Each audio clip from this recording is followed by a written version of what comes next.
what you need in the building. So let's talk about Julie Lederman's scorecard very quickly again. Then we're going to very quickly talk about all the other excuses they have for why we need a rematch for Loma versus Lopez. I was listening to some people talking about how because Loma had the surge in the later part of the fight with Lopez, that he would do better because he knows what to do now, seeing that he sort of committed himself towards fighting Lopez instead of just boxing him. So let's first start off with the judges' scorecards. I even heard Lomachenko saying he felt he was robbed by the judges because the scorecards seemed to be all one-sided for Lopez. Again, I've heard this excuse by a lot of people who are not Americans. I've heard this. I've heard this excuse for Pacquiao versus Mayweather, Horn, and Timothy Bradley. I've heard this excuse for Triple G versus Canelo, um, but they said more Vegas in that case. I've heard this excuse for um, Andre Ward versus Sergey Kovalev.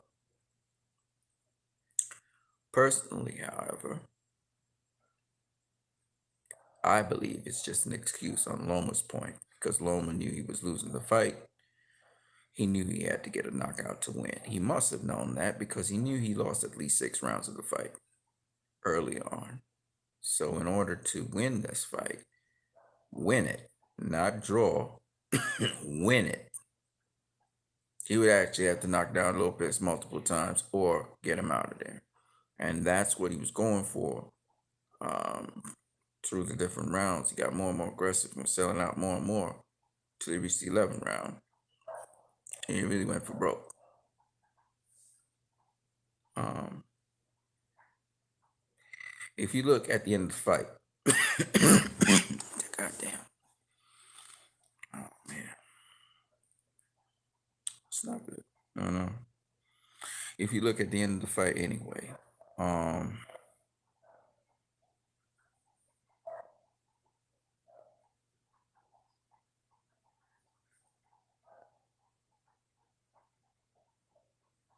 how you doing so far? Pretty good.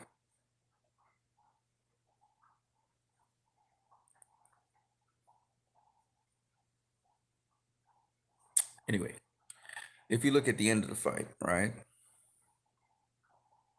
I'm not talking right now because I just wanted to breathe properly. Well, I'm feeling like I'm choking a bit. And I drank some water and it just kind of aggravated my throat. Yeah, back to what I was saying. So if you look at the end of the fight, you never saw Lomachenko celebrating in his corner. They didn't raise their hands.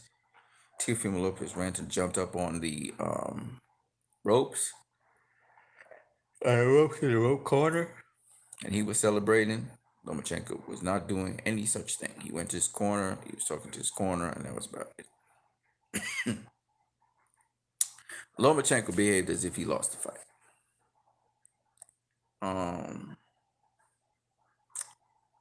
So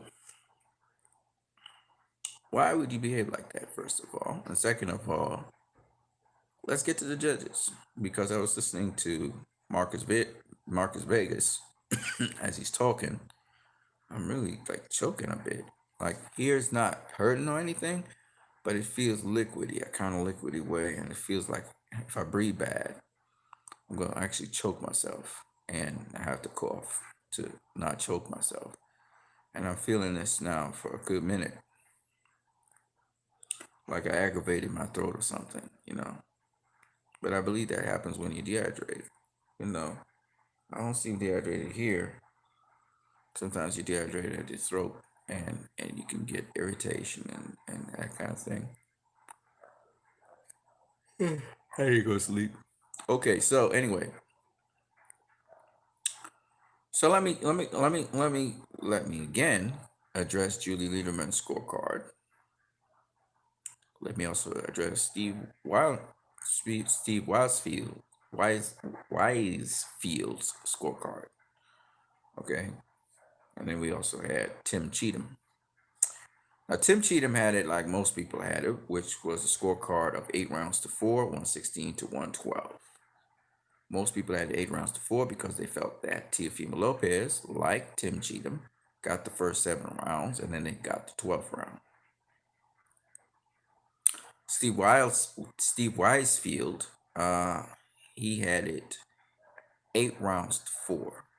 So, he had it 9 rounds to 3, which I had, and he gave Teofimo Lopez every single round up to 7, and then the 9th round, and then the 12th round. Now, what Julie Lederman did was she gave Teofimo Lopez every single round except for the 11th round, which undeniably Silly Lomachenko won. And I can easily make an argument for why she's right about that. It's very easy to argue that because rounds 8 to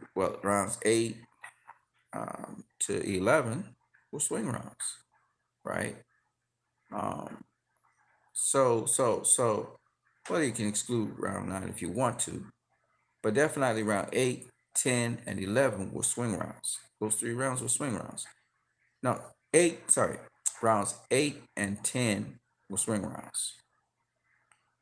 All right, round 8 to 10 were swing rounds. Okay, so you could give those rounds to Teofimo Lopez, or you could give those rounds to Vasily Lomachenko. It depends on what you were looking at. If you were looking at a guy who was consistently controlling the rounds, and if you were looking at control, which is ring generalship, if you were looking at the person who was landing the cleaner, more powerful shots, it was Teofimo Lopez. And remember, from punch stats, we know Teofimo Lopez was outlanding Vasily Lomachenko in all the rounds. He outlanded him in power shots. Teofimo Lopez was landing more power shots than Vasily Lomachenko.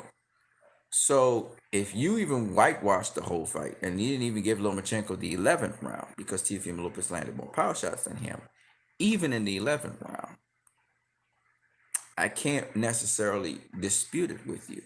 I think it's highly unlikely that you would do so looking at the fight because, the fight really did look like Lomachenko.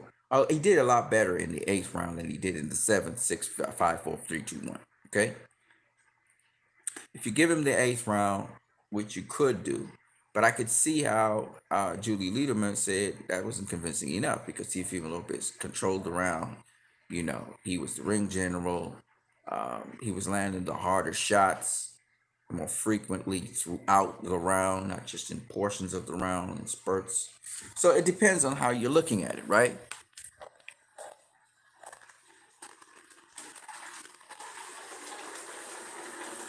I had some big meals today. So that's why I can't really knock Julie Lederman's scorecard. The scorecard I can knock is Andre Ward's scorecard. And this is what's bringing up the whole controversy on the situation and giving Lomachenko some leverage to say he was right. And a lot of people don't want to go in on Andre Ward, but I will. And I don't hate Andre Ward, but if he didn't do what he did, this wouldn't be a discussion right now, right? I think a lot of people have issue with Andre Ward's scorecard. And because it's Andre Ward, does that mean we don't dispute it? I mean, come on now. So, Andre Ward's scorecard. Yeah, I got a lot of gas inside of me. I'm not feeling it. It's acting up. So, Andre Ward's scorecard basically said that round 2, and it's not a bad scorecard. Most of the scorecard that Andre Ward has, I agree with, except for round 2. Round 2 is a round in which Vasily Lomachenko had one flurry, and he did a good job of hitting Tim Teofimo Lopez with that flurry, but that one flurry could not steal that entire round. Okay, and what ESPN did was at the end of the round, instead of showing Teofimo Lopez and what he did in that round, what did they do? They replayed twice the same flurry by Lomachenko. They replayed it twice. And all that good body work that Teofimo Lopez was doing in that round, walking down Vasily Lomachenko and all of that, they ignored all of that. And they featured in round two that one flurry that Lomachenko had, in which he snapped back Teofimo Lopez's head. And it didn't have the impact that Teofimo Lopez did with his body shots, which was sharp and fast, whether it was his jab or whether it was his right hand.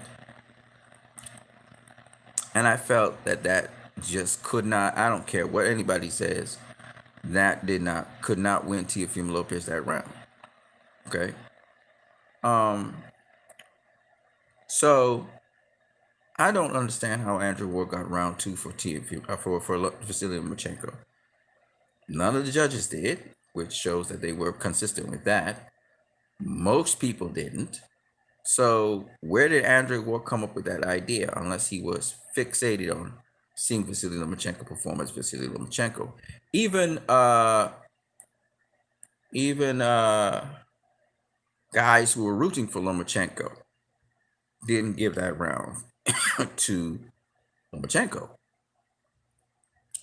So I found that to be something that most people are not protesting. Well, now a lot of people protested, so I can't say that anymore. Now, with respect to Julie Lederman's scorecard, was it extreme? Yes, it was. Can I defend it? Yes, I can. Julie Lederman would have been sitting somewhere around the ring. There are usually three judges, and they're distributed in three different places around the ring. Now, these judges are looking up at the fight. Unlike us, who have TV monitors and TV screens, and we see one angle of the fight, and we're usually looking down at the fight so we can get a better view, they're looking up at the fight. And a lot of times, they're blinded by the back of one boxer because they're not getting the best view of the house. As a result of that, there's going to be things that they see that we don't see as fans. And then there are going to be things that we as fans see that they don't see. The one thing I wish that the sanctioning bodies and the commissions would do is equip these judges with TV monitors that can allow them to also track the fight through the monitor. Why this, I think, might help the situation with judging is it gives them an additional angle to look at the fight while they're also watching the fight, so they can judge it better. So when there's the back of the boxer, for example, is to them because they're watching it in real time versus watching on TV. And I'll say this, watching things on TV, you really can't get the proper perspective of the speed of the fighters, especially on the internet. Like, for example, you guys are watching me on the stream. Excuse me. You guys are watching me on the stream. And it's nothing like seeing me in 3 dimensions in real life. You know, the depth perception is not there. Like if you were to see this in real life. And it's whatever the camera gives you that really you get to see. Okay. So as a result, I should have probably eaten. And I had some bad gas. I'm constantly feeling full because of the gas. Yeah. But then again, I think I understand the side effect of it as well. All right. So anyway, and it's all my doing. Yeah, it is definitely your doing. So as I was saying, you know, So that's one of the many reasons why sometimes the third judge seems to be way out there, while the other two judges seem to be um, much closer to the actual what you saw, what you actually saw on TV of the fight, right?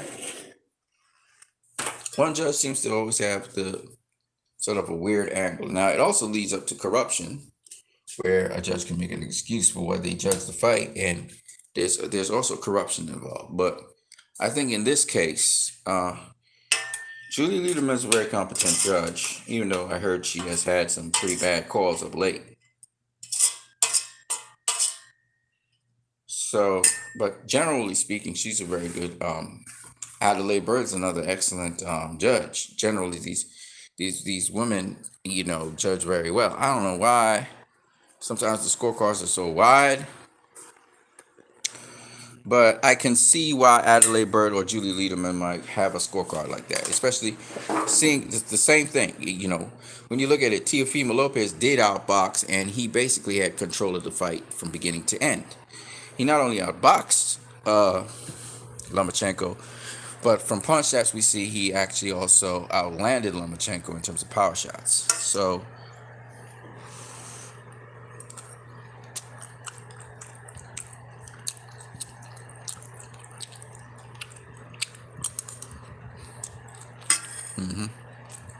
I don't need to eat. Well, a lot could be said about that. So to address the issue of the judges and the so-called controversy with Julie Lederman, or even Steve Weisfeld's card, which I more agree with Steve Weisfeld's card. I had it.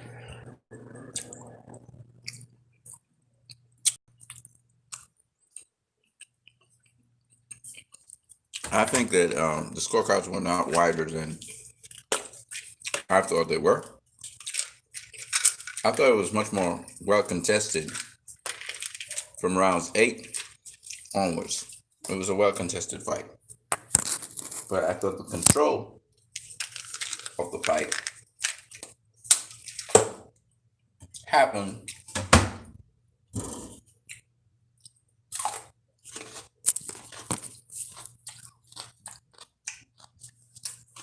I thought Lopez controlled the fight. So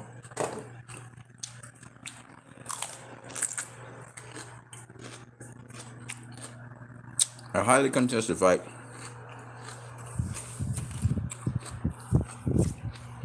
In which Teofimo Lopez controlled.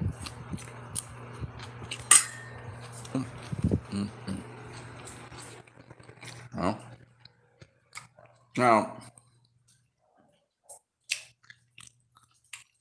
oh yeah, like that.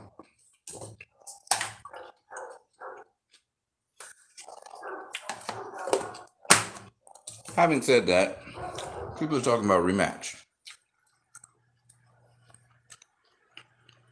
I think they're saying rematch because they think the fight was closer and Lomachenko could do more things to beat Teofimo Lopez.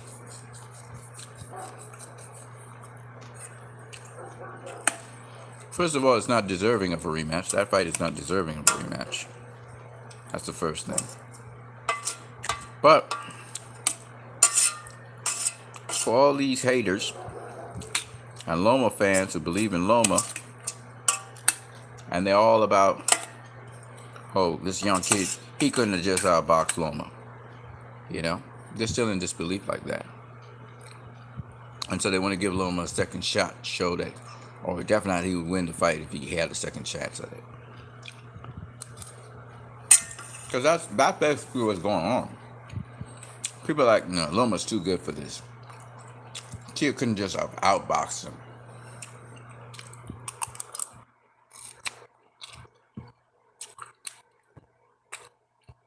If they think something different would happen in a rematch, they would be surprised to see that it will be even more one-sided in the rematch. And then probably Teofimo Lopez would sleep Loma. Because he was about to sleep him in the 12th. But the referee saved that from happening.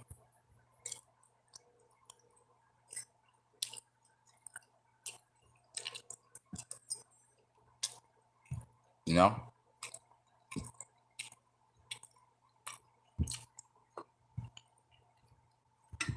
Loma has no answer for a guy like Teofimo. Excuse me. Teofimo Lopez. Wow. I really have a lot of gas.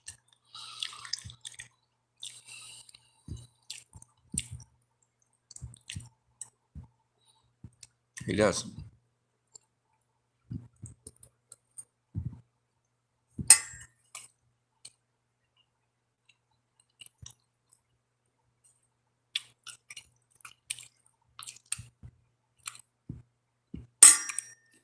He's a great fighter. He's a great boxer.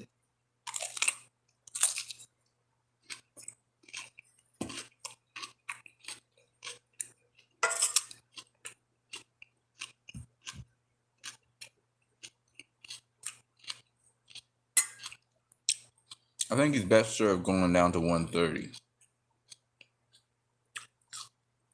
Like he said he was going to do. You know?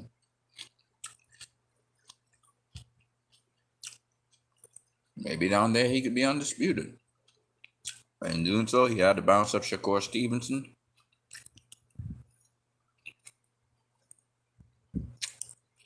To be able to make that happen.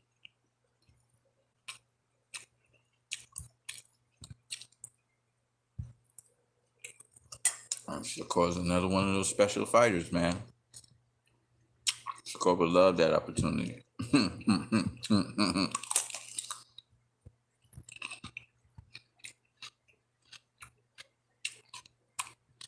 Maybe he rematches Gary Russell Jr., who wanted a rematch with him. Or who he never gave.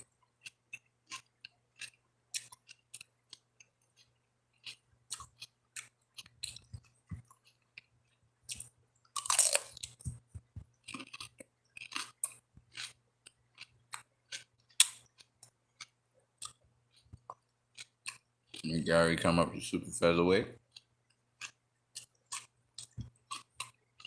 Let him fight him. Right now.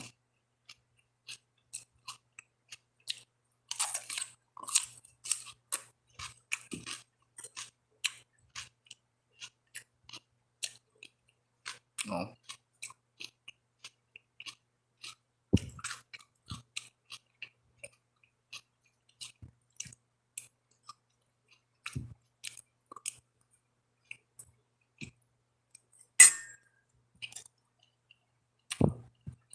But I agree with Teofimo Lopez.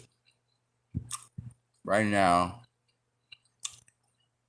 it's almost pointless to rematch Loma. Given, if Loma won the fight, he wasn't going to rematch Teofimo Lopez. We don't know this because there was no rematch clause. But given people still can't believe Teofimo Lopez beat Loma, don't really want to give Teofimo Lopez the credit. They're begrudgingly giving him that. Because he outboxed Loma and they begrudgingly want to say that. So this guy was supposed to just be a power puncher. He got no more dimension to his game. Loma beat him easy. A lot of them said Loma will stop him. Loma will school him. They're still hurting from the fact that they were wrong. Very, very wrong.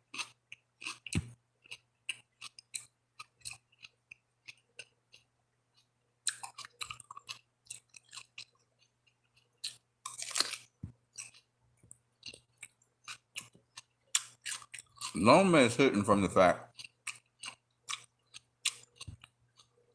that he did the very best he could And in spite of all of that, he came up short against a guy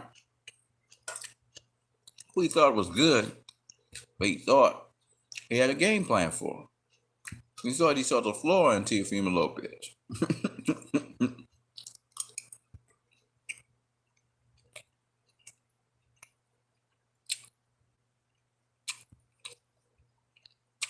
He thought Lopez, for some reason, was flat-footed. Lopez is not flat-footed.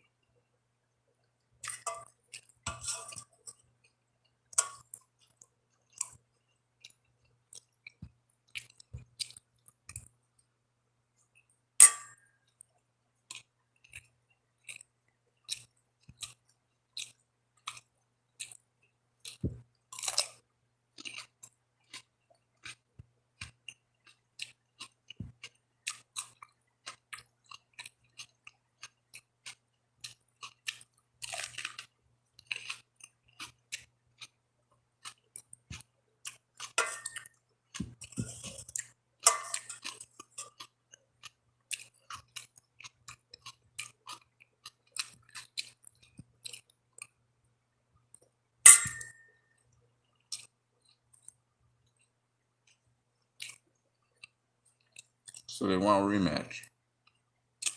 A lot of people saying they want a rematch.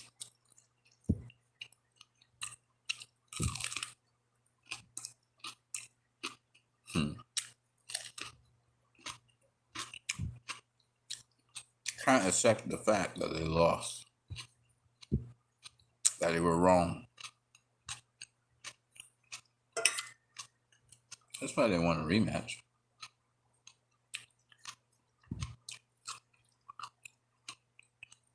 And they really feel terrible having to give the credit to Teofimo.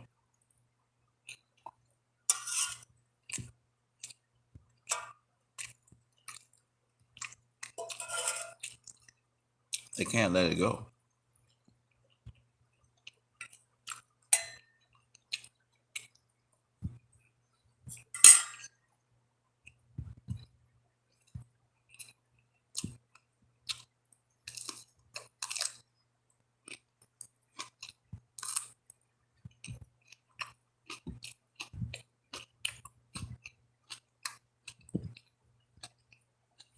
When you beat a guy so clearly and so decisively,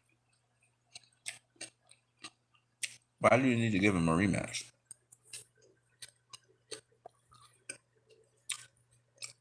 I try to understand this all the time. Because for the people who are pro-rematch people, okay?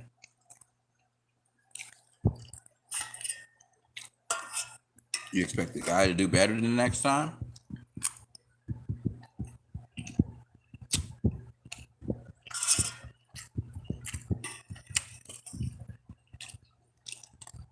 When you decisively beat somebody, and shout out to anybody who's in the live chat talking right now. Nobody's talking in the live chat. Okay, cool.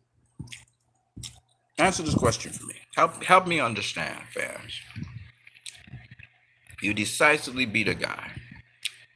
Bucks Tons of Fun. What's up, Bucks Tons of Fun? Help me understand this question.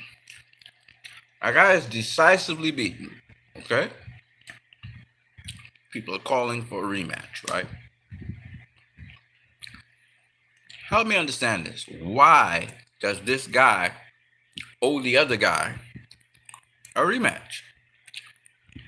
If he has decisively beaten him.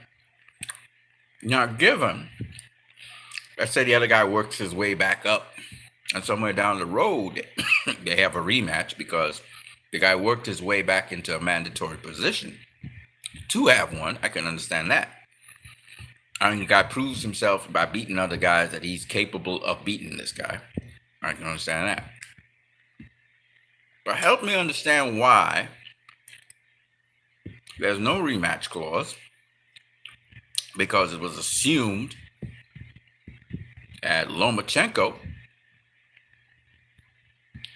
was going to beat Teofimo Lopez. That was assumed. And then he go down to 130. Undisputed. But Teofimo Lopez destroyed that and decisively beat Silly Lomachenko. Most people will tell you that fight wasn't a draw. Most people. The people who are pro Loma, or for some reason they have Loma all up in high estimation, will end up getting a score something like Andre Ward. All right. I know Coach Anthony. Coach Anthony had to score like Andre Ward. He had to draw. Marcos Vega, he had to score a draw.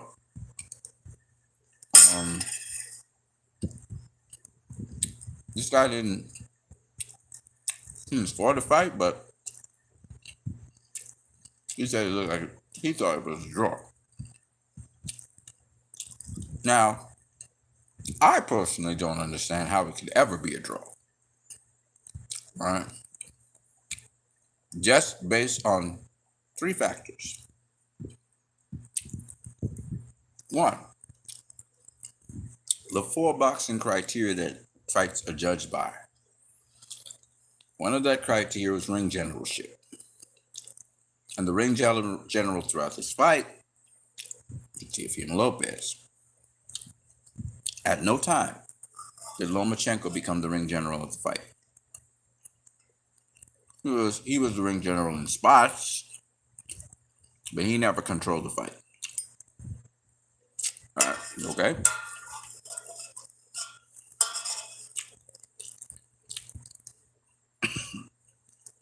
All right. So, explain to me how.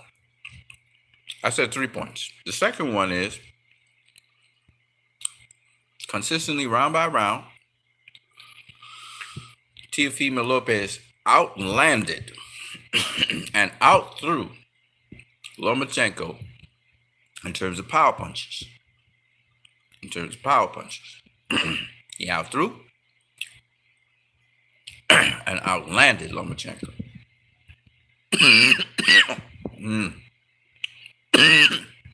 Yeah, boy, this reflex.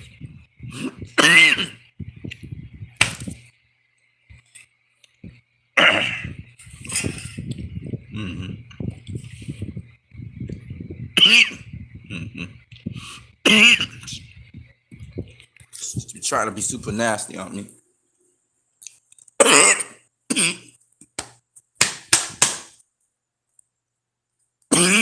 Oh, Lord.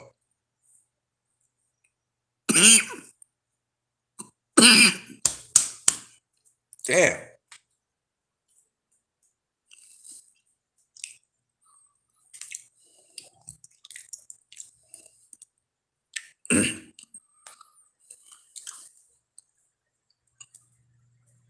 Oh, yeah.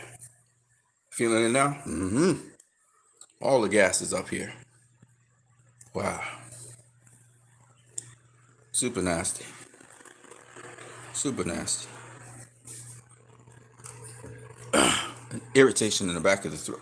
Oh, God damn it. You hear it? Yeah.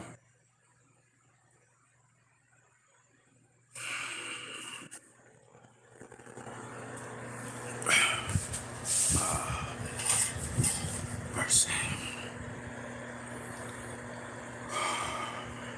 Okay.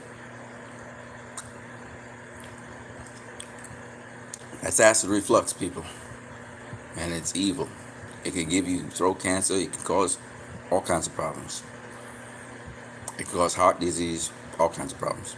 Have problems in your lungs, fluid can build up in your lungs. It's been one of the nastiest things ever. I brought it on myself by certain things I was doing. This is my fault. Your health can be as a result of habitual choices you make. Right now, I have like a nasty gas that's coming up this way. It's not very, how do I put it? It's not very caustic, so it's not dangerous like that, but it's producing a lot of mucus. And that mucus is harming me in a severe way. What you just saw was scary in a way because I was actually choking on myself. And the irritation in the back was causing me to cough, and that cough is not good because it could irritate the lining and it could cause a lot of problems. You can feel the gas coming up. You can feel the burn on the top of my stomach. It's terrible. I'm eating late anyway. I shouldn't be eating this late, but because Faison Khan says, do you think Lopez will move up to 140? Yes. But I do believe he will face first Devin Haney at 135, and then he'll move up to 140. Win, lose, or draw. And I think he's going to face Devin Haney to shut up everybody's mouth and to capture the last title, which is the WBC title, that he hasn't officially captured as a WBC title in terms of the WBC regular title. But he has the WBC franchise title.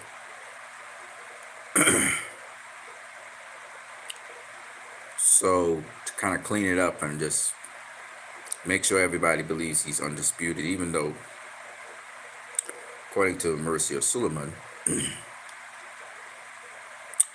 the WBC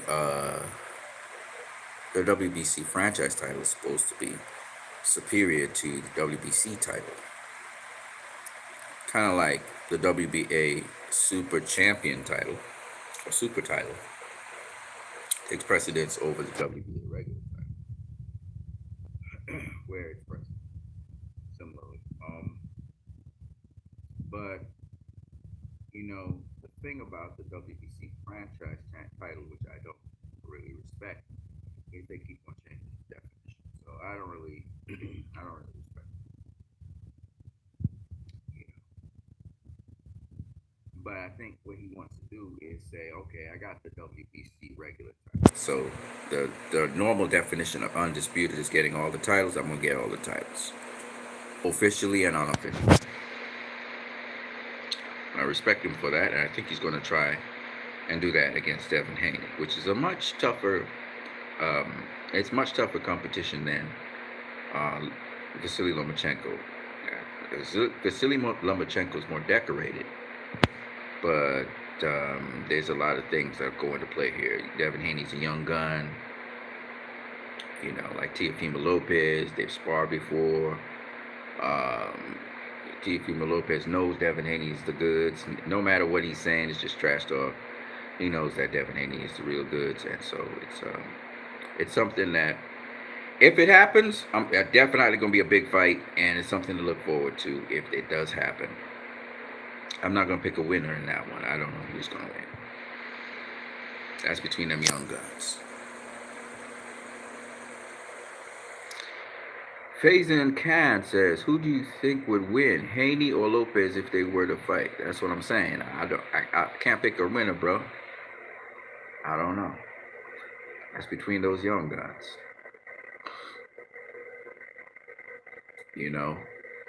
People saying, Haney don't have the resume to face Lopez. Now, the people who are usually saying that are not usually black people. The people who usually say that are white people because they're afraid Lopez will be beaten by Haney.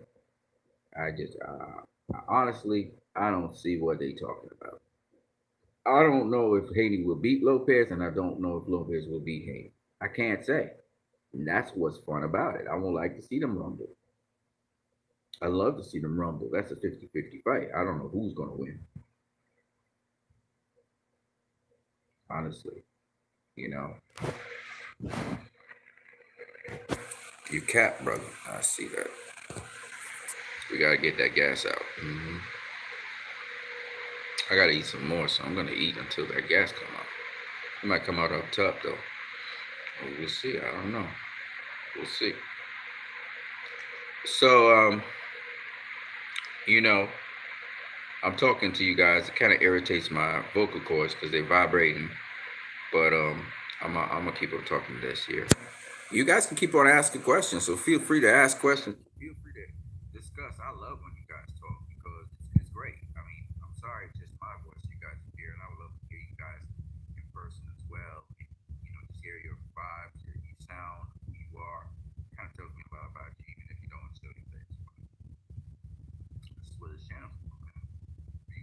Page. Okay, let me phrase it this way. Phase and Con, which would you prefer to see people look to do? Go up to 140 or face Devin Haney? And then if he does face Devin Haney, who you got with? That's the better way to look at it. Let me hear what you guys got to say about that. You know what I mean?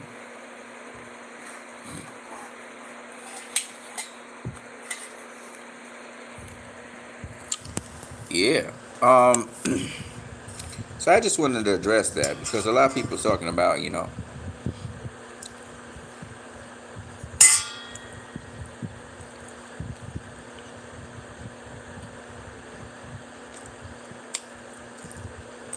hold on a second. I'm gonna get to your question.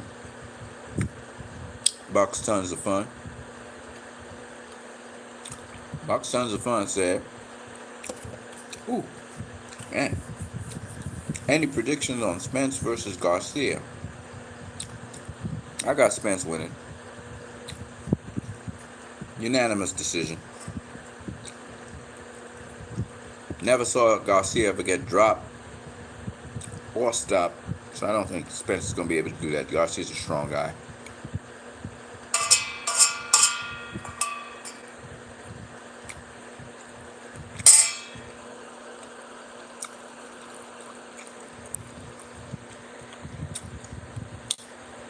Faison Khan says, right now I have Lopez. I still got to see Haney in there with the top guns. I hear you, brother. I keep on refluxing back up food. It's irritating my throat. There's a pressure here. I gotta eat, so I'm eating. Shoot. Faison Khan says, for some reason, I don't think Spence will be the same after the crash, bro. Bucks Tons of Fun says, I tend to agree, sir.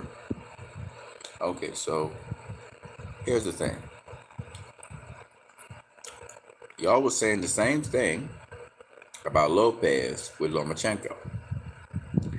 Y'all was saying that Lopez, didn't have the experience to deal with a Lomachenko. That the opponent's Lomachenko faced. Look at what all Lopez has is Comey, right? Comey and Diego Magdalena, but Diego Magdalena was insane, right? So Comey. So this is what I gotta say about it. Haney, fantastic fighter. All you gotta do, keep on telling you guys this, to see who these fighters are and how they fight, look at their amateur fights. It's on YouTube. Look them up. Ryan Garcia is the goods. We got Garcia versus Virgil Ortiz, who's at welterweight now. Virgil Ortiz, who's at welterweight right now. Oh, man, I'm refluxing like crazy, man. It's not cool at all. You can feel the gas bubbling up. It go burr right now. It's trying to irritate my throat right here. It's coming up and irritating my throat. But I'm gonna eat. I'm gonna eat this food and get it down there, and you can behave how you want to behave. I know it's late in the night, but shit, I'm eating pretty late, but it's going down. Okay. So, I get too much gas. Crazy how much gas I got. And it's going the wrong direction. Okay. So go check out these dudes. They're amateur fights. Because when you watch them in the amateurs, it tells you their style, it tells you what they can do. Okay? Go look at Tank. Tank can box. Just look at his amateur fights. It tell you who he is. And what he's capable of doing. Okay? That's what you gotta do.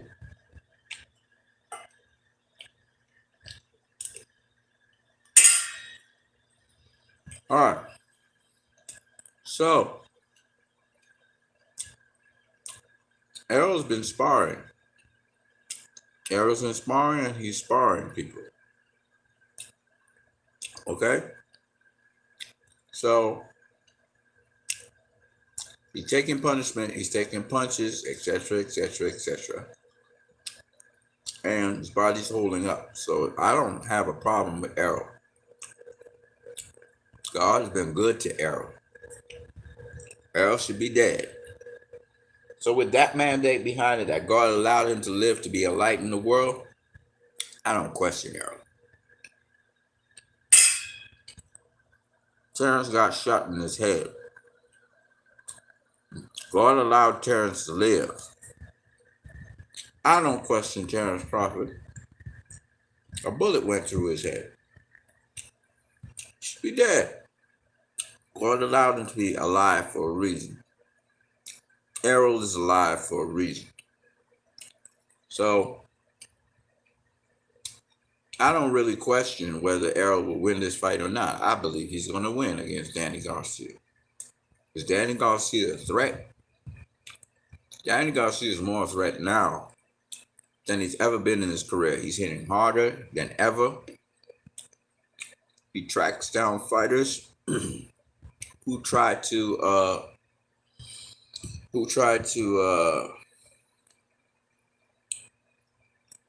box him on the peripheries.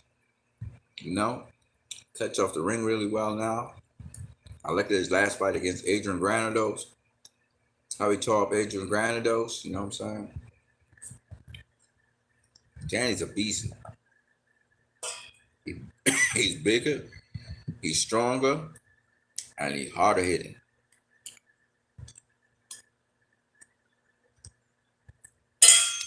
So that's a great challenge for Errol. Errol's coming back off of a tremendous accident. It should have cost him his life. God got a plan for Errol, so I'm not even worried about Errol anymore. And they're doing it the safe way. They had him, spar after everything was checked out. He seemed to be okay. Now they spar with him, probably light sparring first and then heavy sparring to see how he is. They're not gonna. One thing I can guarantee you is Derek James ain't gonna put Errol through something if he see Errol looking not optimal. They'll pull him from the fight. I guarantee you that. Okay? So Errol's in probably great shape. He's probably in great shape. So I'm not worried about Errol and the accident, what people are saying. I believe the Errol's going to come in there and do what Errol does. If he needs to box, he'll box him. If he needs to bang with him, he'll bang with him. I don't like people having inbuilt excuse. Now, for promoting the fight, on the other hand, I understand why. They'll say, well, man, he came off a horrendous accident. We don't know how he going to look when he come back. But from what I'm seeing so far, looks like he's in good shape, man. That's just my opinion. You don't have to agree with it. Faison and Khan says, I feel you that God has plans for these dudes. That's what I think. I mean, I'm a spiritual person, so that's how I see it. Faison and Khan says, you're right. Garcia is a very dangerous fight for anyone, but I just think that Spence style suits Danny's style. It depends on what style you're talking about. Remember, Errol boxed the daylights off of Mikey Garcia. And like I said, his pivot work is incredible. So, I mean, he chose to bang with Sean Porter. He chose to make it a fight with Sean Porter. I mean, Sean Porter doesn't really make you have too much of a choice, but he chose to bang with Sean Porter. He chose to box Mikey Garcia. So, I mean, made Mikey Garcia look real, ordinary. It made him look really ordinary. God damn. He made him look really ordinary, you know what I mean? But Mikey no chump. Mikey's no punk, Errol did that, and that's the first guy to make Mikey look like he like he didn't know what he was doing in there. You know what I mean? Mikey showed me some stuff in the Errol fight, even, but that's what it is.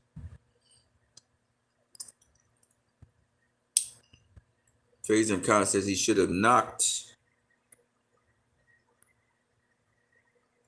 He should have knocked Mikey out. He was way too small. Hey, Mikey ain't small, man. Mikey's like what, 150 to 160 pounds? Mikey's not a small dude.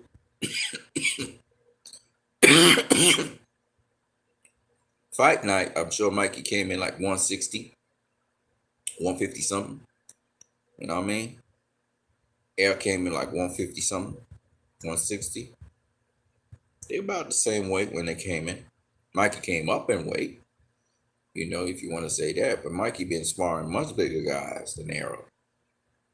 Much bigger guys than Errol. He sparred them 168 pounder super middleweights, light heavyweights. Mikey, Mikey take work with everybody. Fazan Khan says Spence was promoting man down pre-fight, so he should have stopped it. Yeah. Well, yeah, he did not. He didn't even drop him. I mean, he dropped Sean Porter, but he didn't drop Mikey. That's for sure. Yeah, and he was trying to get a knockout, but Mikey's that good a fighter. He's very good. He has good defense, and Mikey was mostly playing defense, coming off the defense into offense. So. Especially against these bigger dudes, you're going to find the smaller dudes are going to try and putt shot. They're going to try and putt shot you and then try and work off of that to get their offense going. That's what Mikey was trying to counter Errol Spence coming in because he was too short to get to the inside of Errol Spence. Errol Spence also had the good enough footwork spacing and that jab, man, to keep Mikey honest and at bay. So, Errol's something else, man. He's really gifted, and then he's very skilled. So it is what it is. You know what I mean? It is what it is. But yeah, I was talking about these scorecards and this rematch, and then what Teal could do. So let's talk about Lomachenko. So Lomachenko got a lot more in this tank, obviously. This loss is kind of devastating him a bit. But if I had to say something directly to Lomachenko, I would say to him, you got my respect, brother. You got my respect. You fought a hell of a fight. And you did what you needed. Oh, my God. You did what you needed to do in that fight to try to improve your chances. You try to go for the kill. Didn't work out, but you're a hell of a fighter in my book, and a guy I will never forget. So Lomachenko need to understand your career is not done. You're not done. You said he was going to go down to 130. Oh, man, now I'm coughing up phlegm. He said he wanted to go down to 130, so you should go down to 130 and do what you do. Do what you do, baby.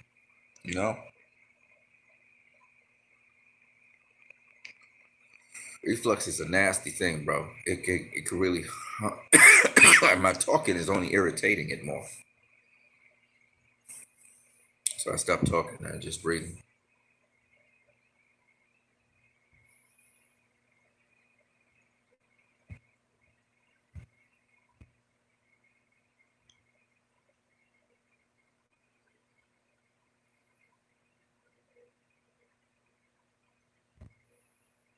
It would be cool if we could type on this now. Yeah, my talking is irritating my vocal cords.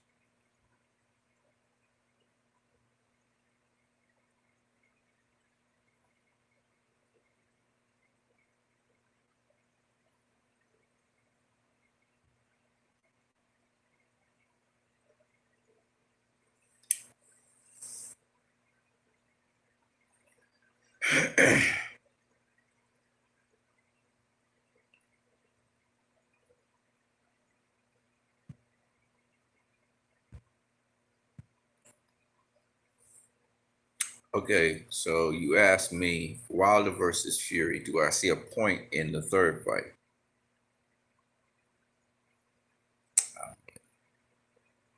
Do I see a point in it? Is it necessary? um,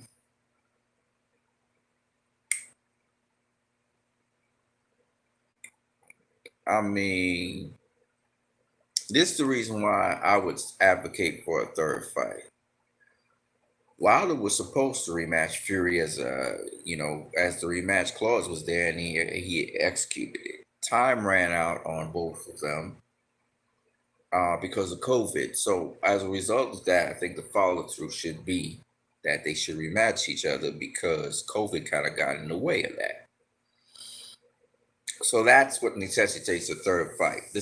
Let's look at it this way as well. Wilder knocked down Fury twice in the first fight, knocked him down really hard in the 12th round in the first fight, right? Fury stopped Wilder, knocking him down 2 times in the second fight. So, just based off of that, not based off of how Fury was, in my opinion, dominating Wilder in both fights in terms of boxing and then in terms of fighting. But putting that aside for a minute, a third fight. The first fight was a draw. The second fight was a win for Fury. They could have a third fight. I don't have a problem with it. That's up to Wilder and Fury if they want to make that happen. So I don't have a problem with it.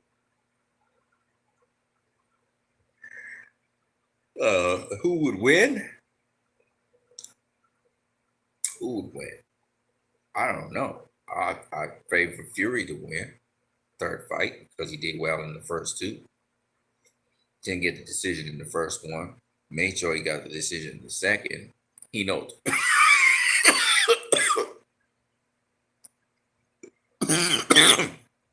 It's not good, folks. This is not good.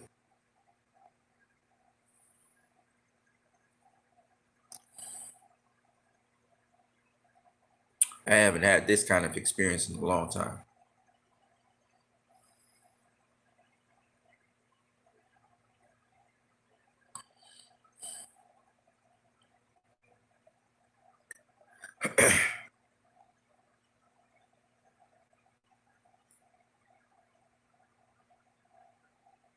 You take care too, brother. Like I said, the way how Fury beat Wilder in the second fight, so most people would say it don't necessitate a third fight. We seen what we need to see. So I can agree with that as well. I can see why people say there's no need for a third fight. I can see that too. So it's not like because Fury Fury completely dominated him, man. Man, I wanted to talk more with you guys, but clearly my body is irritated and it's giving me problems. So I'm going to cut this feed short. This is not good. I'm going to catch you guys later on What You Need. Peace.